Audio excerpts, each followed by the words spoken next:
We come to you in gratitude and greet you in the love and in the light of the one infinite Creator.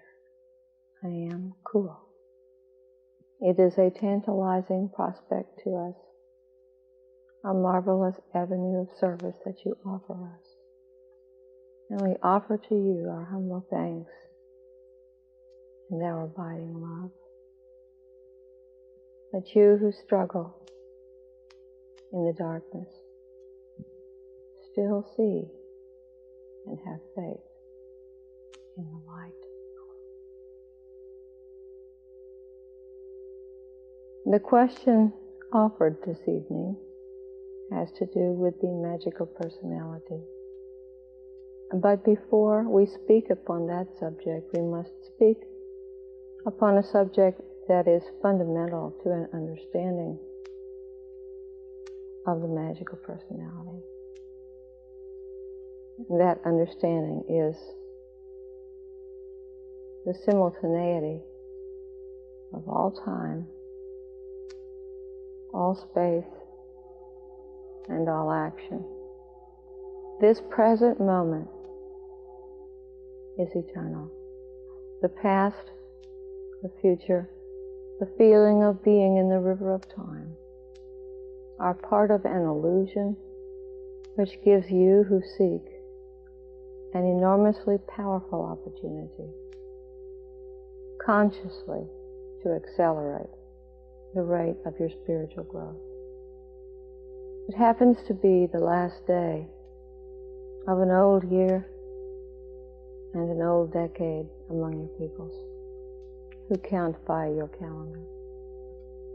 Tomorrow it will be next year.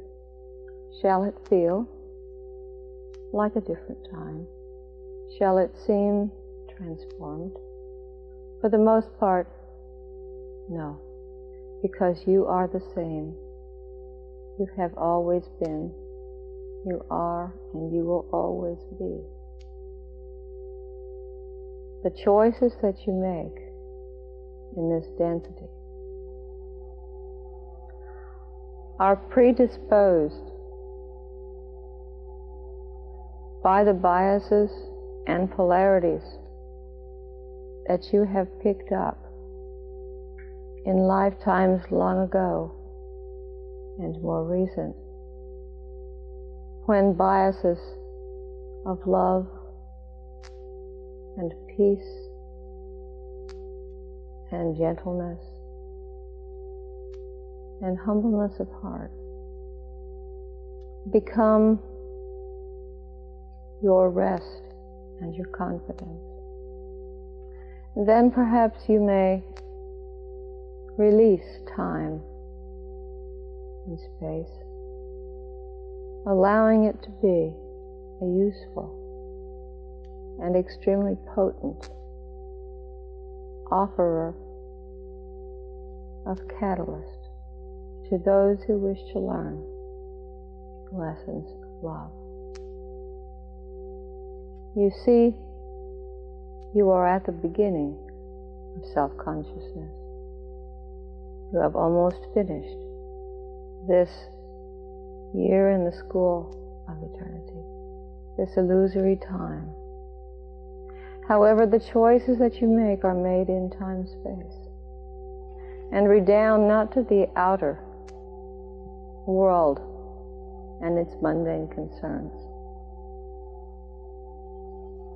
but to the heart and the vital feeling of each. In this way, we may say to you more simply that the magical personality is an artifact of one who has been able to focus the heart and the mind upon the Infinite One. It is, in a way, possible to think of the higher self as being separate from you. But just as you were yesterday and shall be tomorrow in a new year and a new decade, so the I Am that is the core of you learns of love, of wisdom, and of loving wise compassion. When these lessons have been learned to the extent that they are without significant distortion, and this takes much time, you turn, reaching through time, for you are in time-space, within your meditation. This higher self offers a gift. It offers the biases and decisions and choices that have been made, not up to this point alone, in your illusion of time, but all the choices that allowed each of you to graduate into fourth density, perfect the lessons of love, and learn the lessons of light, to fifth density, when you manifest light and learn the true meaning of wisdom. In sixth density, there is eventually in mid-density a point at which there is no longer any polarity, for if all is one polarity, there is no polarity. It is when the Spirit has reached this point, full of unity, wisdom, and compassion, that the sixth density self places within the third density self, in the deep mind, the biases which are to come, the destiny which has been fulfilled, the beauty, the exactitude of service to others. Therefore, the magical personality, or the higher self, is the last vestige of the self which contains polarity. And as you deal in a world illusion grounded in polarity, this gift can be extremely helpful. Many, many times, one is faced with dilemmas and enigmas that cannot be rationally discerned. There is no logical answer. There is only the wisdom of the heart and the compassion of the mind. For this is what the sixth density of unity provides, the realization that compassion is not only of the heart but of the mind, that wisdom is not only of the mind but of the heart. How many times do your people turn from their heart, refusing to ask, refusing to open the door to that helper or comforter which waits patiently to be asked to aid in decision-making of various kinds? Our message is very simple. We ask each to love the Creator with adoration and worship as one would normally feel for one's Father. For you are truly sons and daughters of the Infinite One, and within yourself, infinite in your own being. The process of accessing the deep mind, and especially the higher self, may be accomplished best, as we have often said, by repetitious, persistent, and daily meditation, not lasting so long, but lasting as long as it feels as though you are in a holy place with the one infinite Creator. Thus, meditation is always the key to the opening of a shuttle from the subconscious or deep mind to the conscious mind. The higher self does not operate by giving instructions. That would be an infringement of free will and would cause paradoxes within the universe that are not desired. However, the call must go forth in meditation, that you may be visited, strengthened, and renewed by a longer point of view, a vaster field of incarnation and of incarnational decisions. For as each knows, there is no thing upon your planet which is as it seems.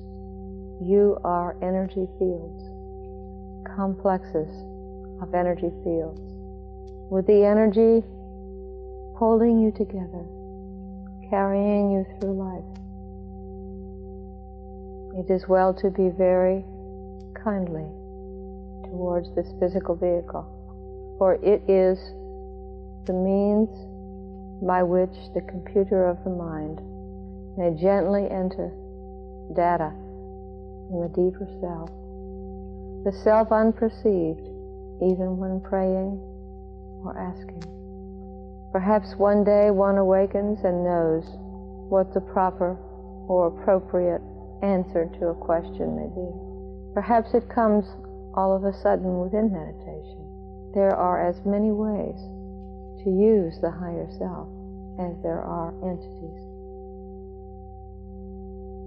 Now, how does one make use of the higher self, this sixth density portion of you? The first thing that you must do is give up your physical reality. You are an illusion within an illusion. Mystery surrounds you. Consequently, as one asks for guidance from the deeper self, the higher self within, one opens a door that can only be opened by the seeker. Since the higher self is a far more clear, lucid, and defined product of your thinking, yet still you will find it most helpful to blend the conscious and rational mind with the deep mind, who may give you feelings and biases that are far more a part of whom we correct this instrument of who you really are, what your essence is, than you may have by any amount of consideration of these matters within this illusion.